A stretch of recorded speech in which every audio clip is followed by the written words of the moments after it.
قبل ما نستعرض الأسباب لمتلازمة اختناق النوم، راح نشوف شنو هي الأعراض اللي يعاني منها المريض. عادة هي الشخير خلال النوم، وبعد ما يقعد الصبح راح يعاني من تعب وألم في الرأس، راح يكون نعسان خلال اليوم وراح يلاقي صعوبة في التركيز. شفتم شخصية هابي بالفيديو الماضي.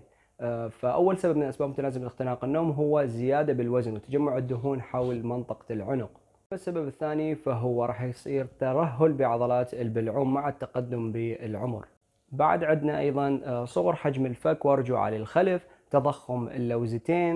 الإصابة بالإنفلونزا أو تحسس المجاري التنفسية ممكن يسبب احتقان بهذا المجرى التنفسي وتضيقه، مما يؤدي إلى ظهور هذه الأعراض. لكن انتبه، إذا ما تعالجت هذه الحالة راح تسبب مشاكل صحية خطرة، منها ارتفاع بضغط الدم والزيادة في السكر بالدم، وأيضا ممكن حتى جلطات دماغية وخفقان في القلب. أما بالنسبة للعلاج فراح يكون حسب التشخيص والسبب، مثلا تقليل الوزن في حالات مثل هابي اللي شفناها، أو النوم والرأس للأعلى، وأيضا النوم على الجنب، على جانب الجسد وليس على الظهر. في بعض الحالات يستخدمون قطعة معينة توضع بالفم حتى تقلل من الأعراض، لكن العلاج الأفضل هو استخدام جهاز السيباب اللي شفناه مع هابي بالفيديو الماضي. حتى هذا الجهاز يدفع فد هواء للمجرى التنفسي بضغط معين حتى يبقيه مفتوح وتخلص من الأعراض هذه. لايك وشير للناس اللي تعاني من هذه المشكلة.